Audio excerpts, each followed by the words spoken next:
fourth graders. So we are back again with another strategy today. Today we're going to be talking about the standard algorithm for addition. So in third grade, and hopefully other grades before that, you have been learning about addition, potentially through partial sums, adding on a number line, maybe a place value chart.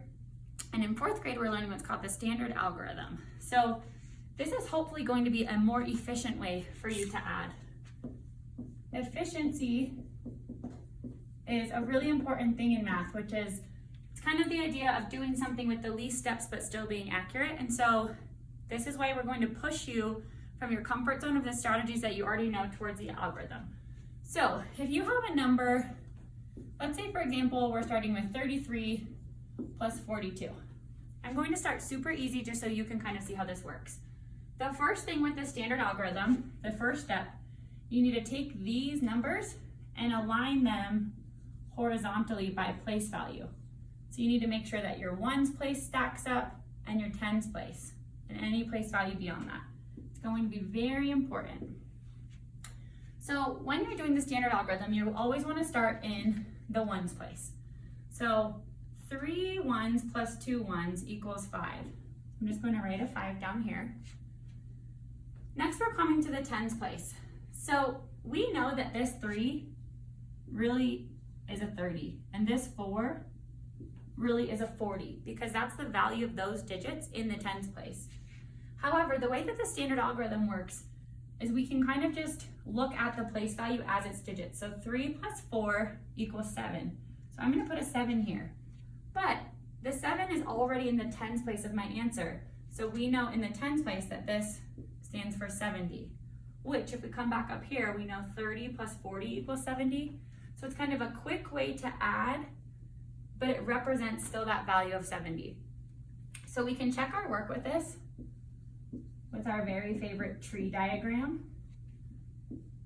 In a tree diagram, I would do 30 plus 40 equals 70, 3 plus 2 equals 5, and then 70 plus 5 equals 75. Here, I got the exact same answer, 75, but with a lot fewer steps, again, making it more efficient. So let's try one more with a bigger number. I'm going to use another color. So if I had 135 plus 42, I think that's almost the exact same number as I did before, but that's okay. So first step, again, I want to align them vertically, that means up and down, by place value. The reason is, if I were to not align them by place value, say I did it like this,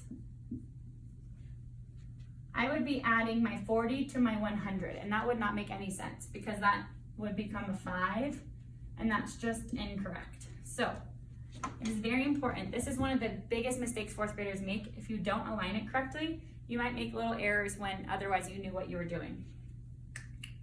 So when there's quite a few place values, sometimes I like to use lines where it almost mimics a place value chart just to keep my brain kind of in order. So first I'm going to look at the ones place. Always, always, always, always start in the ones place. 5 plus 2 is 7. Again, we have 3 plus 4, which we really know is 30 plus 40. So 30 plus 40 is 70, but I'm just going to use the digit 7 because it's already in the tens place. And then here I have 100 plus, it's basically like 0 hundred. So 100 plus 0 hundreds is 100. So 135 plus 42 equals 177. Again, if I were to check this work with a tree diagram, I would come back up to 177. The last thing I want to say is, right now, this is pretty straightforward. As we get into more complex problems, if you do not start in the ones place, you can really mix yourself up as you get into the bigger place values. So we're really going to practice making sure we always, always, always start here and move over. And so that way, when we get into more complex problems, we are ready to do that.